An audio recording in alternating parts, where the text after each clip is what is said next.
I've had enough of Inter stealing my players. They've taken a fair few of them over the last season or two. I've got some revenge. Ronaldo Morelli, welcome to the club, 16 years old, scouted him via the Italian national youth team setup in the under-20s team. He kind of stuck out, age 16. Perfectionist personality, can play anywhere down the middle in the defensive half of the pitch, and I think we can all agree he's a pretty good player. And it wasn't cheap, but at £7.5 million, I'm hoping he can become a mainstay, and every time we play against Inter, we can rub it in their faces that we stole this man from them. Welcome back to Atalanta. Welcome back to the start of season number 3. Today, we've got a triple header.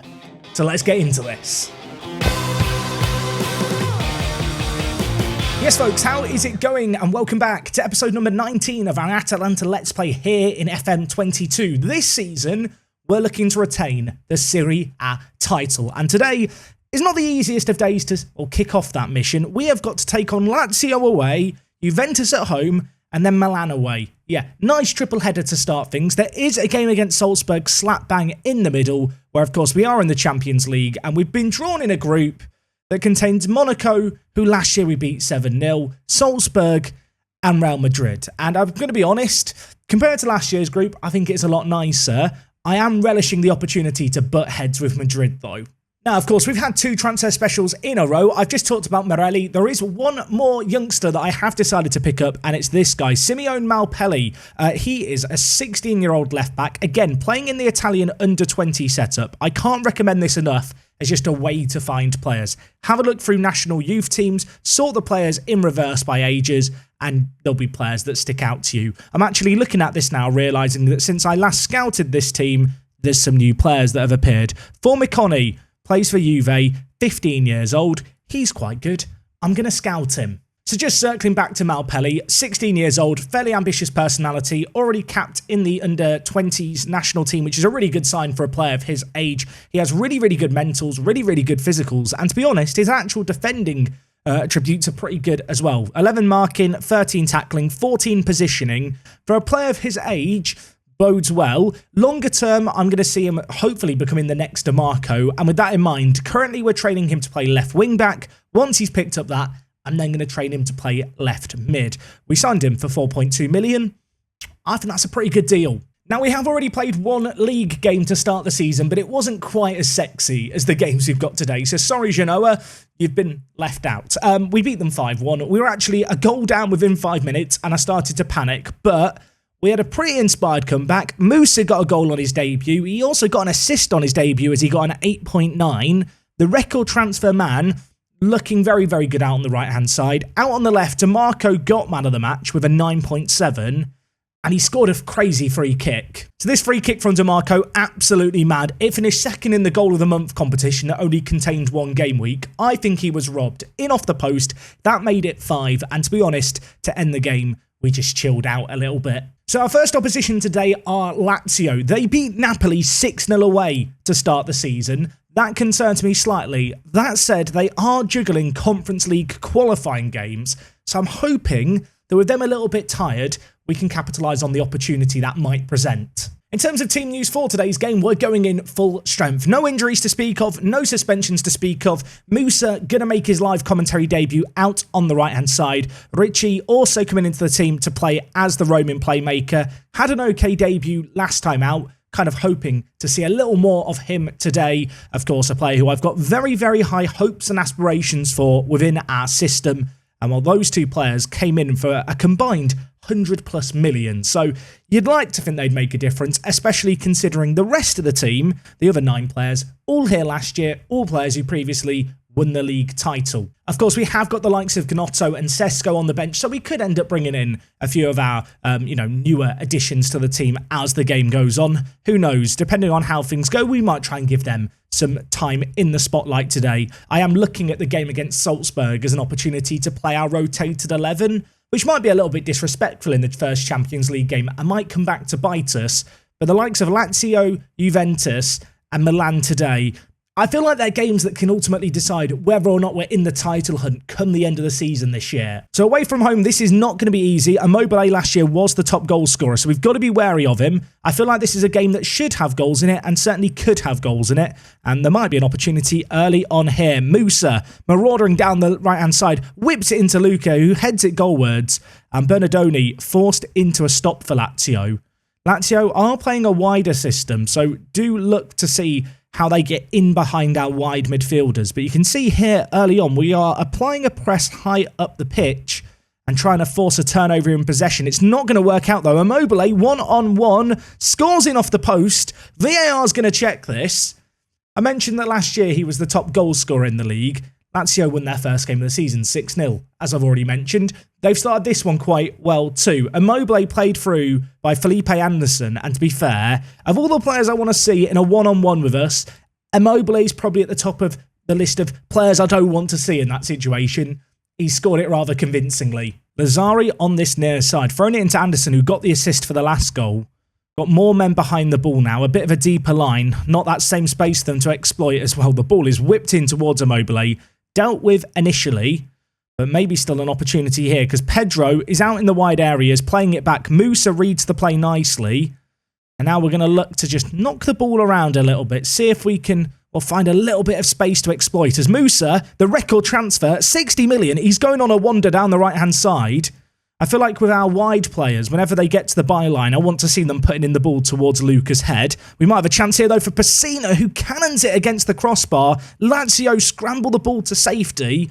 I mean, that's a slightly more positive sign, creating a chance, but not forcing the keeper to make a save is a bit annoying. Renato Sanchez looking long and looking down the line to Raspadori, who's going to pick him up. It's Luca in the middle to pick out. You've got to assume the ball's going to be heading his way whenever we get the ball in these kind of areas. Pessina, Badiashile playing as that wide left centre-back. Pessina and Ricci, Renato Sanchez, Luca dinks it to Musa. That was a really nice ball. He's going to play it into the middle for Raspadori to volley in. Goal number 2 of the season for Raspadori. Musa with the assist. It's taken 30 minutes, but having built a lot of pressure on the Lazio goal, having a lot of shots, we have finally found the back of the net. This ball here by Luca, dinked over the fullback, was really, really nice. Musa takes a touch inside. There's just a channel of space that opens up. And as far as Raspadori goes, and his chances, they're the ones he gobbles up. He loves eating those kind of chances, and well, we could have a chance to get another here. It's whipped in. Romero's there. It's a quick fire 1-2. Everyone has a plan until they get scored against. And well, Lazio suddenly down on the ropes, possibly going to get counted out here.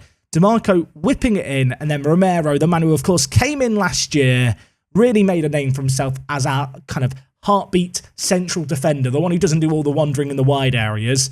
He's now on a 7.8. He's been superb. We have a lead, but there might be a chance here as a free kick is hit from range. And that has gone just over the bar. Half-time in this game, 2-1 to the good. I think we deserve that. We created a lot of chances. To be honest, after we got our second, Lazio had a little bit of a resurgence. So I'm going to warn the players against complacency, let them know I'm not happy. I feel like we've got to be, well, wary here. They ended the half well. They could be starting this half well. Immobile scores a header. Marco, I feel like, should have saved that. It is going to be checked by VAR. I'm wondering if Lazari in the wide area was offside here. I didn't think Immobile was offside. Something has been, well, seen it ruled out. I guess it was an offside. When did the offside happen? I mean, that's just not offside, is it? That's just not off, but I'm not going to complain. Soleil with the ball, playing it inside to Renato Sanchez. Of course, both our centre mids, Pessina and Renato, will drop deep to receive the ball alongside the roaming playmaker. We do a really good job of transitioning the ball from the defence into the midfield with the rolls. And well, we might have a chance here because DeMarco, who's had a knock, hits it. And that goal came from absolutely nowhere. You're seeing in this game, I feel like, with Musa and DeMarco's runs, why I've really settled on the wide midfielders this year rather than the wing-backs. I think they move the ball around really well in the wide areas, and these kind of runs they can make forward cause all kinds of issues.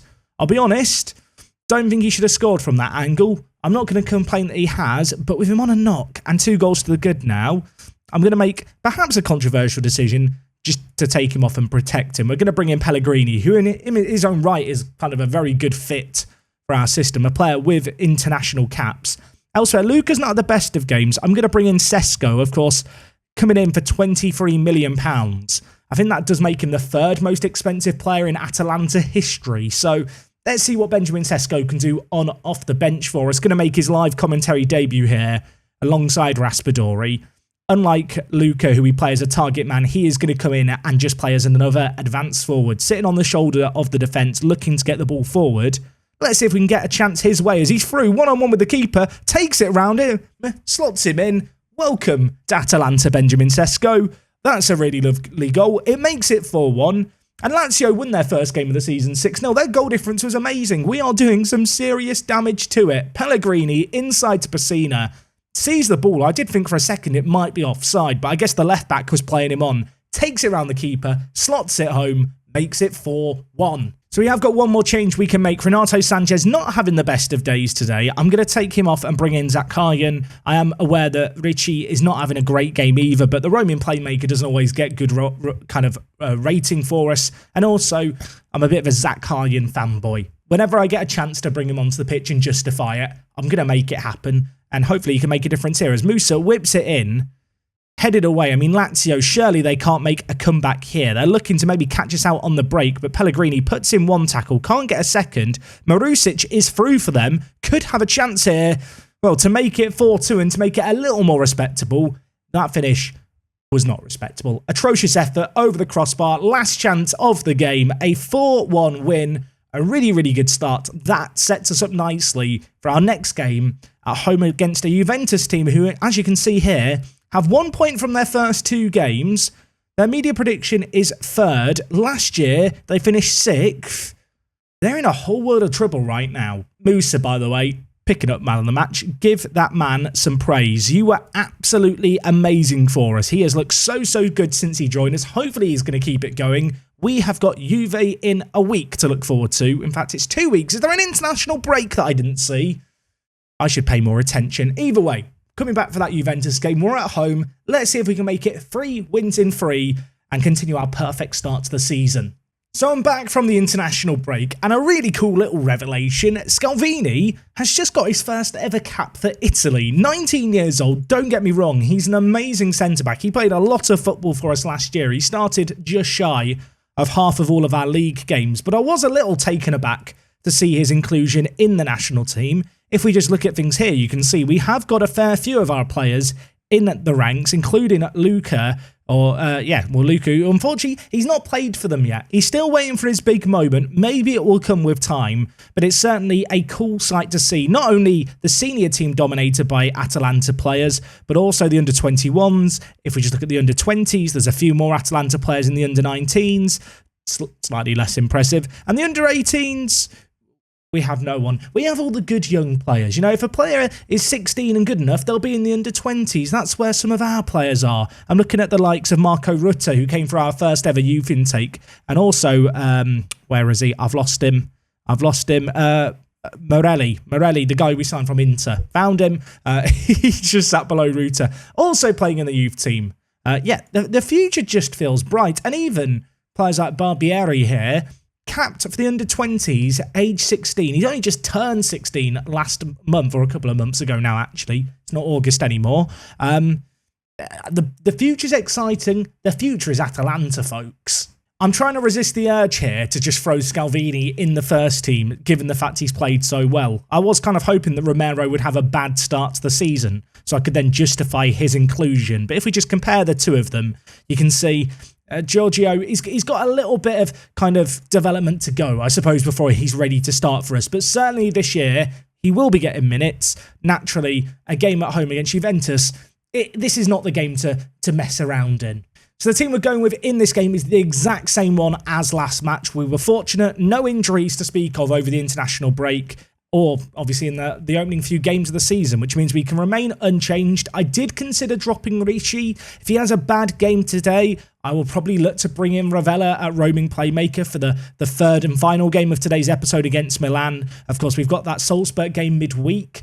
Between this game and the next one, I'm going to play the B team in that one. We'll give Scalvini some minutes. Papetti will play Wisdom Ame as well. All the Italian defenders that are young and need minutes are going to get minutes. But, well, for today's game, I think experience is needed and quality is going to be needed. Yes, Juve have struggled to start the season. They've not won either of their first 2 games.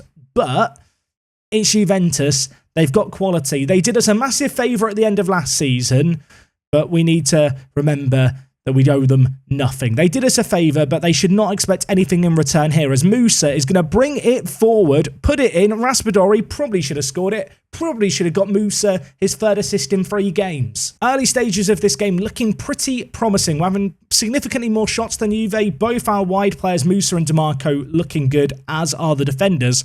But unfortunately, the time is trickling away in the top left. We might not have another highlight for the rest of this half. It's going to be 0-0 at the break. Not the most entertaining of matches in terms of highlights. What I will say is we have had shots, 12 of them in the half. You got to imagine that with that amount of chances, and indeed Juve having the odd opportunity, this isn't going to end 0-0. 30 seconds into the half. We might have a chance here. Ball whipped in. It hits the outside of the post. Was that Romero again? I think it might have been. Romero in possession, laying it wide to Soleil, who's going to look to bring that ball out. He dinks it towards Luca, who nods it down for Renato Sanchez, who bursts through the middle and then does whatever that was. Corner here, though. DiMarco whipping it in. Soleil goes down in a heap. Are we about to get gifted a penalty? I think we might be about to get gifted a penalty. Soleil's gone down in, well, a mess in the box. And the penalty is going to be awarded. A golden opportunity for us here. Raspadori, I assume it is. It should be Raspadori. Indeed it is. To step up and hopefully put us ahead in this game. He hits it. The keeper goes the wrong way. And in a game that, let's be honest, we probably were the better team in, we finally have a breakthrough. I don't like the fact it's been a penalty. I'm not going to complain, though. Raspadori keeping his great goal-scoring start to the season going. Knocks it into the bottom corner. He is a player tipped to be the top goal scorer in the league, and I think he was 4th or 5th in the Champions League top goal scoring odds.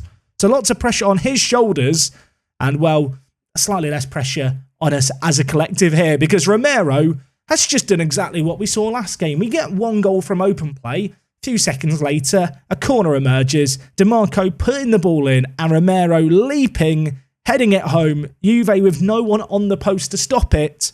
2-0. On the hour mark, let's make some changes. So Ricci hasn't had the best game here. I'm going to bring in Rovella. Elsewhere, I'm going to bring in Pobega, I think, for Pessina, just to give Pobega some game time, give him a chance to show the crowd what he's all about. Have got 1 change in my back pocket if I want to use it, but I think for now we will just hold on to it. But it looks like it is going to be 3 wins in 3 to start the season, which, of course, in terms of our title defence, bodes rather well, but there is still time here, so let's not get too carried away just yet. A 3rd goal might be the final nail in the coffin for Juventus, but if they get 1 back, well, I'm going to be worried. Rebic plays it wide. Azpilicueta playing left back for them. In fact, we're only winning 2-0 and they've got like a 60-year-old Azpilicueta in their team. Really does say a lot about our lacklustre performance so far. I say that. I think Azpilicueta's on the older side. Tell you who's not on the older side. Luca. He's got goal side of the defence. He scored 3-0. That's a pretty good finish, if I might say so myself. That's a rather good goal, isn't it, for Luca? Ball played through was really nice. The build-up play was delightful. I think it was DiMarco on the overlap of Raspadori who played it first time. Luca takes it down once and then hits it into the top corner. Keeper had no chance. Bit of defending for us to do here. Juve whipping the ball in. Bremer heads just over. So I have made our 3rd and final change, bringing in Scalvini at right back, or right centre-back. It feels like a right back in our system with the wide centre-backs. Soleil's the man who's made way, and with that, it looks like this game is going to fizzle out into nothingness, but I'm not going to care. It's a clean sheet. It's 3-0. It's our first clean sheet of the season, and that flurry of goals to start the second half really eased the nerves. DiMarco ending the game, man of the match, 9.1. 2 assists to his name. Just doing DiMarco things for us. Can you remember when I questioned this guy? When I was worried when he got sent off very early on in his time at the club? I would like to rescind it and take it all back if it's not too late. 3 games played this season. 2 goals, 3 assists, 2 player of the matches. Not bad for a player playing as a left mid. As a wide midfielder. Wide midfielder is not a role I've seen anyone complain about being overpowered this year.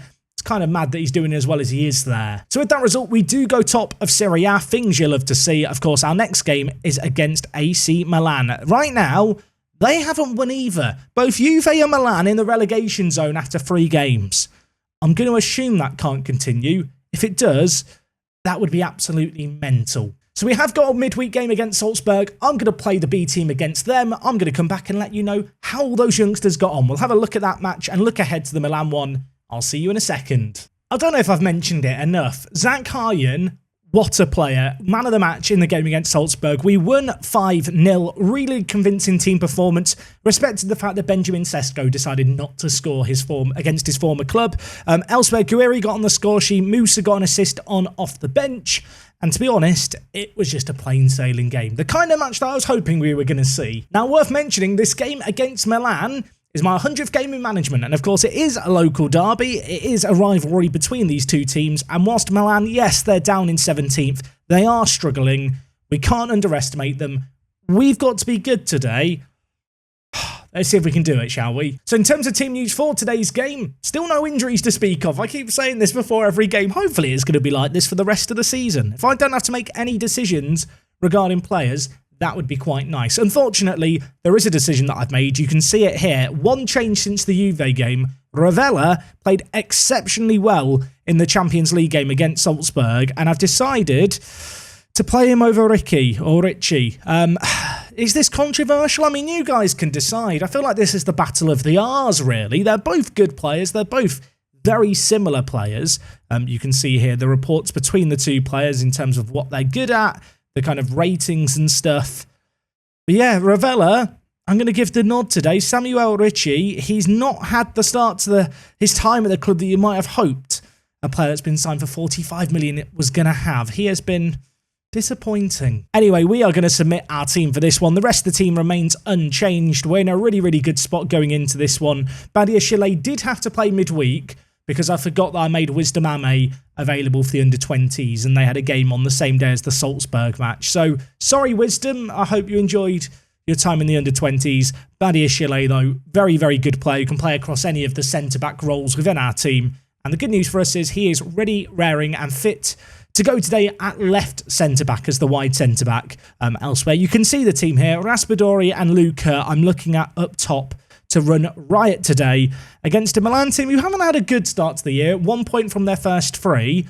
Worth noting, the 2 games they've lost, they're not games they've got absolutely annihilated in. So I'm expecting some resilience today. Corner for us here. DeMarco steps up. DeMarco whips it in. And Soleil is just unmarked at the near post. It's another corner. DeMarco's corners right now are looking absolutely lethal for us. It's a Soleil glancing header. Can we discuss the marking here? What was going on? Answers on a postcard. Let me know. I can see why Milan are struggling. They find themselves a goal down after less than 10 minutes. I mean, they've got Olivier Giroud up front, who, don't get me wrong, he's handsome, he's beautiful. He must be 37 or 38 in this save game, though. He's getting on a little bit. Surely he's not going to be the man to undo us today. I thought I'd really put my foot in it there. But the good news for us is it wasn't a good header. And in fact, I'm wondering if that was even the highlight chance. There could be more to go here.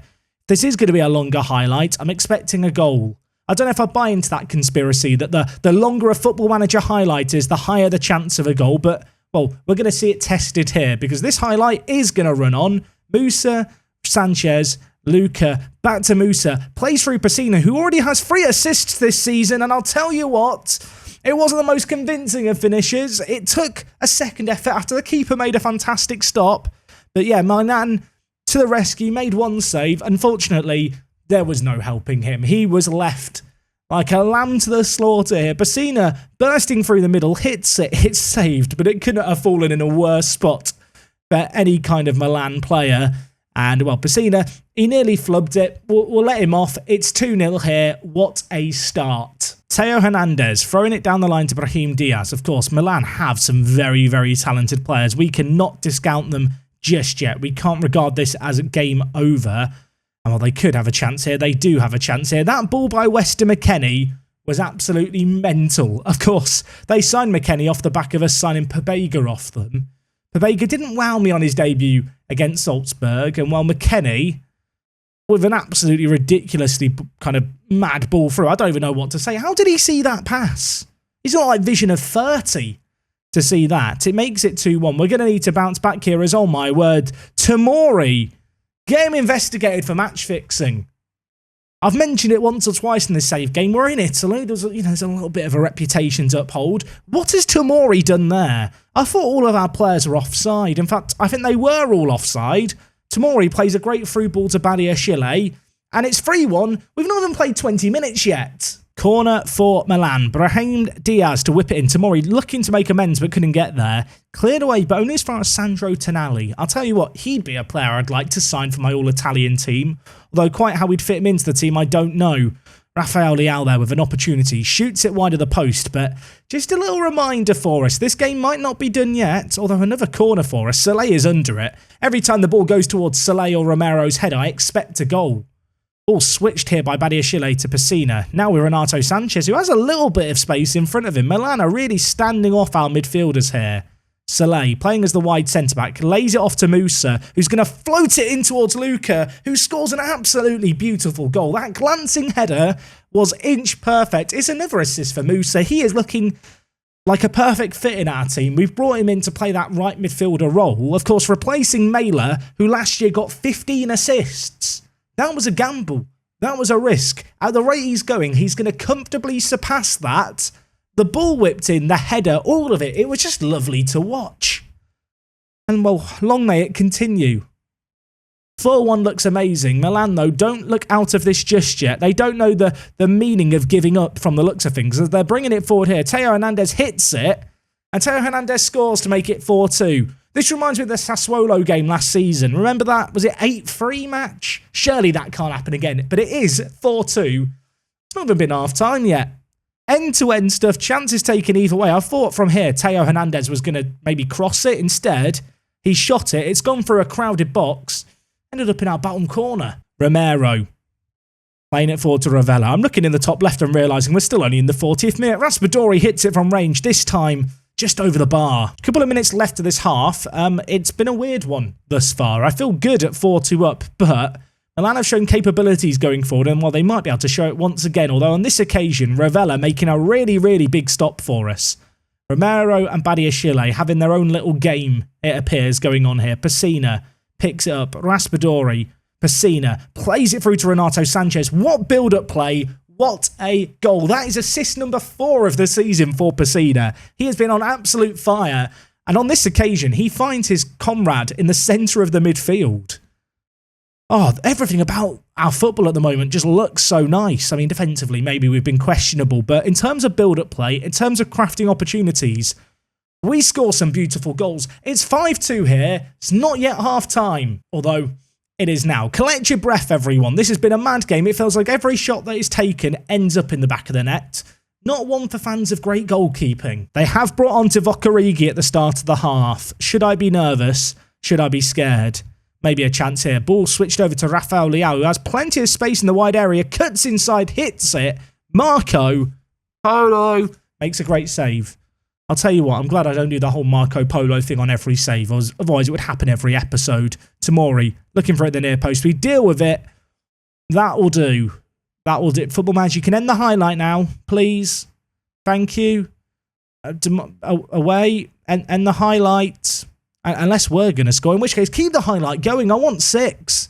Ravella, Romero, Badiashile. I want to believe that something could happen here. We've knocked around the ball superbly. DeMarco, Luca, Raspadori. If you finish this, oh my God, that is a goal of the season contender. That is absolutely unbelievable. That goal. Oh my, you saw everything I love about the roaming playmaker, the way it links up with the wide centre-backs, the way that the wide centre-backs are able to find these balls down the line. The ball played across to Luca playing as the target man. He nods it down. And then after all that build-up play, Raspadori just bends it into the top corner with what on its own would have been an outrageous finish without all the build-up play. That was such a good goal. Oh my word. I mean, what do you say about that? I'll tell you what I'll say about that. Romero, what are you doing, son? Is what I'm saying. Origi's through. Origi should have made it 6-3. He hasn't. He's hit it over. You know what? I'm looking at our team and I'm looking at the fact that Romero's having a nightmare, and I'm sat thinking this is a chance to bring in Scalvini. So we're going to bring him in. The Italian international. I'm allowed to say that now. He's going to come in at ball playing defender. You can see just looking across the ratings. It's been a crazy match from our point of view. Probably should be using this game as a bit more of an opportunity to change things up. DeMarco on a booking. Let's take him off for Pellegrini. Elsewhere, I'm going to bring in Zakharyan for Renato Sanchez. Zakharyan is just our super sub option. We always bring him on when we want to score a few more. I'm going to give him a chance to do that now. 15 minutes left. Second half's been a little quieter, although maybe time for that to change yet. Soleil heads it away after Mahrez whipped in the ball, and while Mahrez might find himself with a chance here, loops it back post, and Soleil, I think, just shoved Rafael Leao in the back. Soleil, of course, fouled in the first half for a goal, and he's decided to get involved in his own right there. He just shoved someone over. I say he got fouled. That was last game. All the games are blurring into one here. They have a chance. They've scored their chance. It's 6-3. There's been so much happened today. I'm losing track of what's happened in what games. Soleil, he's developed a bad habit there. Unnecessary shove. Unnecessary goal to concede. We've got 9 goals. The record is 11. Can we break it? It does appear, as the minutes trickle away in the top left, we're not going to get the 11 goals of last season, but still a pretty remarkable game. It's finished 6-3 here. The XG combined of the two teams is less than 5. It was a bit of a finishing masterclass. In the end, though, I think we probably deserved our lead. I say that. The stats, if you looked at those stats in isolation, you'd probably go, yeah, that's a draw. That'd be a fair result. No, 6-3. I want to watch... Should we watch the Raspadori goal again? I want to watch it again. So, of course, this goal all came from kind of the initial set piece. Milan committing lots of men forward. But we just dealt with it really, really well. And having dealt with it, we just played the ball around superbly here. DeMarco, Badiashile, Romero. It was just pretty, wasn't it? The patience of it all, knocking it around, creating some space in this wide area. DeMarco's ball to Luca was lovely. The header through. And then the finish. That might be one of my favourite goals I've seen all year in Football Manager. I don't know if that's an exaggeration. I feel like I've said that a little bit over the last few months. That might be my new favourite goal. That was mad. Maybe some question marks over our defending in that game. I don't particularly enjoy conceding 3, but I suppose if you score 6, it doesn't even really matter. You can see here, Badiashile, man of the match. 111 passes completed for the left centre-back. I think he had fun in that match. Today had the potential to be a really tricky set of games, but we've come through the initial test with flying colours. You can see there are a few teams who are still unbeaten to start the season, including who at this point I think are our main rivals in Inter Milan. They've won their first 3 games of the season, including results against Milan and Juve. We've got to be wary of them. You can see here, looking at our upcoming games, we don't in fact play Inter for a little while. We play them in December, so that's a long, long way away. Looking slightly closer ahead, I think next episode we might come back and do both games against Real Madrid in the Champions League. They are back-to-back games, and ultimately they are the matches that will decide who finishes top of the group and probably who finishes second. And whilst that might seem like a really minor thing, it does theoretically give you an easier draw if you win the group. And it is something I would desperately like to do. Thank you for watching today's episode. As always, I hope you enjoyed watching those games as much as I did. They were absolutely mad. We're back with more tomorrow to end the week. I'll see you all then. And until next time, it's me, Jack. I'll talk to you in a bit. I'm out.